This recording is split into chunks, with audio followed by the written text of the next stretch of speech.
It's all fake, every bit of it, nothing but an illusion from start to finish. And honestly, who could blame us for wanting to shout that every time we see a diagram of an atom in a magazine, on a website, or floating around in some science video online? You know the kind of image we mean, those colorful little spheres with tiny green balls, the electrons neatly drawn orbiting around them in perfect circles. Hello everyone!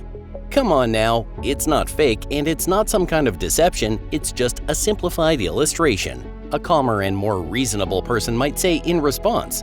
Besides, scientists have already managed to photograph atoms, and those images actually look pretty similar to the diagrams we've all seen. They would probably continue.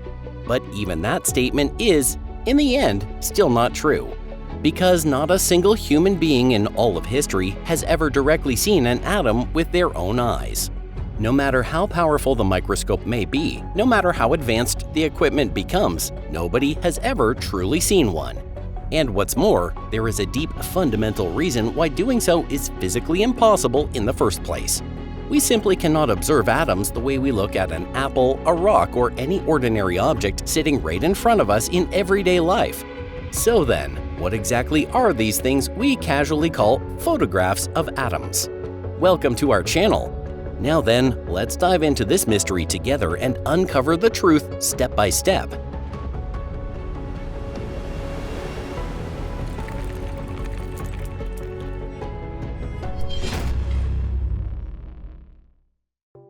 What you're seeing isn't the world, it's light. To understand why we can't actually see atoms, we first need to step back and think about a much simpler question. What does it really mean to see something in the first place? When you look at an apple, it feels as though you're directly seeing the apple itself, its shape, its color, even the texture of its surface. But in reality, you're not directly seeing the apple at all. What you're actually seeing is light. Light from a lamp or from the sun strikes the apple, reflects off its surface, and eventually reaches your eyes. Then your brain takes all of those incoming signals and pieces them together into the image we recognize as an apple. In other words, we are never truly seeing the object itself, we are only seeing the way that object interacts with light. That is exactly why, in complete darkness, you can't see anything at all. No matter what may be sitting there in front of you, all you can perceive is darkness itself. Almost like Black Square by Kazimir Malevich. Interestingly enough, long before that, the humorist Alphonse Allais created a similar work and jokingly titled it Battle of Black Men in a Cave at Midnight. Well, that definitely didn't age very well. We condemn this just in case. Anyway, the important thing to remember is this. For us to see an object, the wavelength of light cannot be dramatically larger than the object itself. Otherwise, the light simply cannot detect the object's fine details and structure. Imagine trying to feel tiny beads while wearing a gigantic pair of boxing gloves. You might realize that you touched something, but there's no way you could figure out its exact shape or precise outline. The exact same thing happens with light. The wavelength of visible light ranges from roughly 400 to 700 nanometers. Meanwhile, the size of an atom is only about 0.1 nanometers across. That means a light wave is literally thousands of times larger than the atom itself. Trying to see an atom with ordinary light is like wearing an enormous mattress over your hands, let alone boxing gloves. As a result, to light itself, an atom is almost like something that barely exists at all. Light simply cannot trace the atom's outline in any meaningful way. Just as ocean waves flow smoothly around a tiny pebble without revealing its shape, light merely passes around atoms and continues on its way. And from this alone, we can already see why light is fundamentally the wrong tool for observing atoms. The price of seeing is destruction. Well then, if light doesn't work, why not just use some other method instead, you might naturally ask? Something smaller, far more sensitive, and dramatically more precise. And in fact, science really did discover exactly that kind of tool. Instead of relying on ordinary light, scientists developed techniques that use streams of electrons and X-rays, things with wavelengths comparable to the size of atoms themselves. At first glance, it sounds like the problem should finally be solved. Surely now we should be able to truly see atoms. But at that exact moment, an entirely new problem appears, and this one is far more serious than the last. Because in order to obtain any kind of image, the atom has to be illuminated somehow. In other words, particles such as photons or electrons must be fired at it, and the results of those interactions have to be recorded. But atoms are so unimaginably tiny that this process can no longer really be called observation in the ordinary sense of the word. It is an act of forceful intrusion. Think about it for a moment. The electrons emitted from a transmission electron microscope often carry energies ranging from roughly 60 to 300 kilo-electron volts. Meanwhile, ionizing an atom, in other words, ripping an electron away from it, may require only a few to a few dozen electron volts. Not kilo-electron volts, just plain electron volts. Breaking chemical bonds and tearing molecules apart may also require only around 1 to 10 electron volts per bond. Only the destruction of an atomic nucleus demands energies reaching into the millions of electron volts. Put simply, trying to observe an atom with high-energy electrons is like firing artillery shells into a house just to figure out what's hiding behind the curtains. With every single glance, electrons may be knocked away, the atom's state may change, its position may shift, or its original structure may be damaged beyond recognition. In other words, by the very moment you believe you've finally seen the atom's original untouched state has already vanished, because your own observation changed the thing you were trying to study. And this problem is not something that can be fixed with more delicate instruments or better engineering. It's woven directly into the fundamental nature of reality itself. From seeing to touching. Because of this, scientists ultimately chose an entirely different path forward. They abandoned the very idea of seeing atoms altogether. For something as tiny as an atom, direct observation is simply too violent and too destructive. So a completely new way of thinking began to emerge. If atoms cannot truly be seen, then maybe they can at least be touched. Of course, touched as gently and delicately as physically possible. Surprisingly enough, the most precise atomic images we have today are produced by devices that operate on almost the exact same principle as a blind person reading Braille. A blind reader cannot see the letters with their eyes, but by slowly moving their fingers across the surface and sensing tiny bumps and textures, the brain reconstructs an image internally.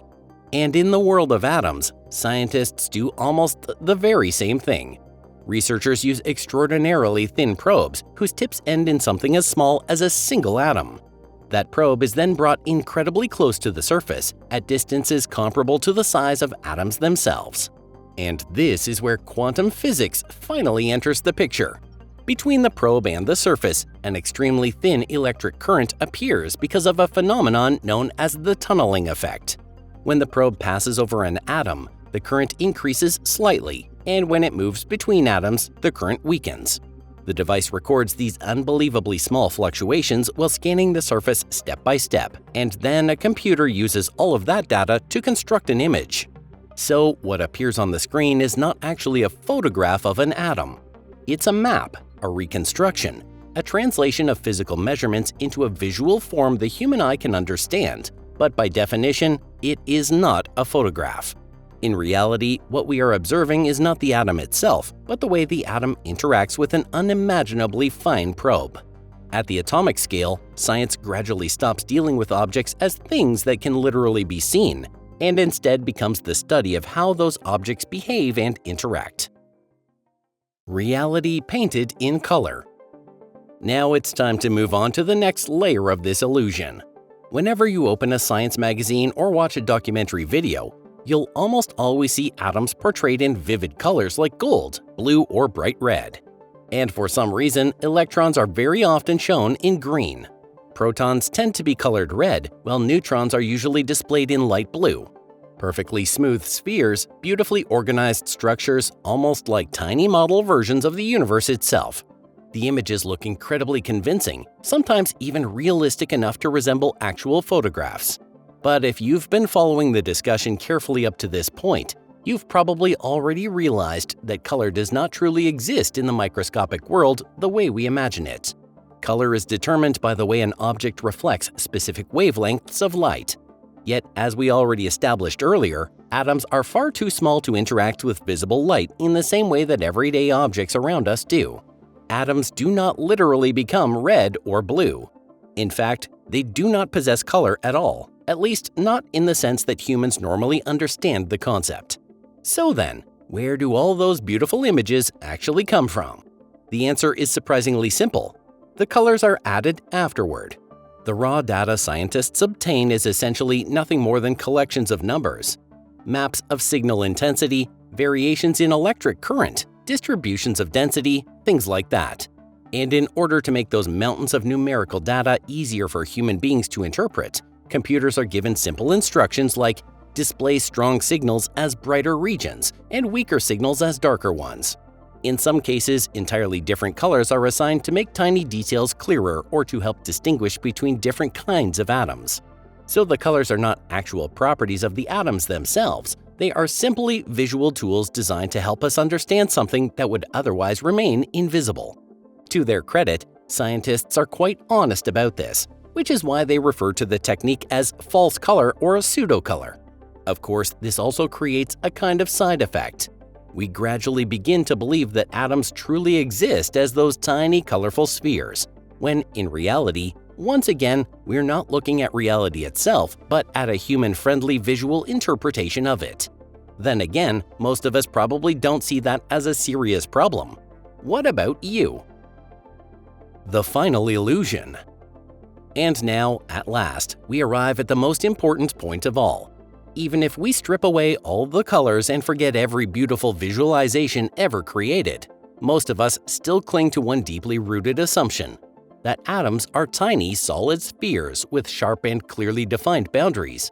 We instinctively imagine something like the atom exists up to this point and beyond that point it no longer exists. But that too is an illusion, because modern physics tells a completely different story. An atom is not truly a sphere at all, it is a kind of cloud. And not the kind of soft, fluffy cloud you might picture floating through the sky. It is a cloud of probability. The electrons inside an atom do not orbit the nucleus the way planets circle around the sun, and they don't follow neat, clearly defined paths. You cannot point to a specific location and say the electron is right here at this exact moment, because instead, the electron exists as something spread out around the nucleus. Its presence is distributed throughout the space itself. Scientists describe this by saying that there are regions where the probability of finding the electron is high and regions where that probability becomes lower. And that distribution is what we call the electron cloud. From this, another conclusion emerges, one that sounds almost absurd at first glance. If the electron's wave function has no sharp boundary and theoretically extends throughout all of space, then the probability of finding that electron extremely far away from its atom is not mathematically zero. In other words, there is technically a chance that an electron belonging to the atom sitting on this laboratory table could be found at the far edge of the universe itself. Of course, the probability is unimaginably tiny, but it still cannot be called completely impossible. And astonishingly enough, this reflects one of the deepest properties of reality itself. Nothing in this universe is perfectly fixed or absolutely predetermined. Everything in existence is governed by probability, and even a droplet of water falling onto a red-hot frying pan still possesses a chance, however tiny, of suddenly becoming a fragment of ice instead. And by the way, this is not some philosophical thought experiment, it is a legitimate statement within the framework of physics. Probability governs everything, and while cases like the one we just mentioned are so unlikely that they're effectively close to zero, they are still not exactly zero. Still, let's not disappear too deeply down that rabbit hole right now. The important conclusion here is that atoms do not possess perfectly defined boundaries. There is no exact line where the atom suddenly ends. Those neat spherical shapes shown in illustrations are nothing more than simplified visual conventions. In a sense, they're basically a kind of agreement between scientists and viewers. Scientists simply decided, let's treat the region beyond which the probability of detecting an electron becomes sufficiently small as the atom's boundary. So that boundary is not physically real, it is merely a convenient dividing line created for representation and discussion. So then, has your entire view of reality been completely shattered yet? Hold on, because there's still one more thing we should add. If you have not yet watched our video about why the solidity of atoms is an illusion, let us briefly revisit the idea here. Even atoms that appear dense and solid to us are, in reality, made up almost entirely of empty space. If you compare the volume of an atomic nucleus to the volume of the entire atom, the nucleus occupies only about 100 trillionth of the total volume. It's an absolutely mind-blowing fact. Naturally, this raises an obvious question. If desks, walls, and even our own bodies are composed mostly of emptiness, then why don't we simply pass through one another? The answer is both surprisingly simple and deeply shocking. In the ordinary sense, we never truly touch physical objects at all. When you place your hand on a table, solid particles are not actually making contact with one another. Instead, electron clouds are repelling each other. What we perceive as hardness is nothing more than repulsive force generated by electric fields. In the end, we have to accept that the idea of a perfectly clear, motionless, sharply defined atom has always been an illusion. Whether it's an average compiled from thousands of measurements or the result of complex data processing really doesn't matter. What we ultimately see are only transformed traces of interactions, converted into forms that the human mind can more easily perceive.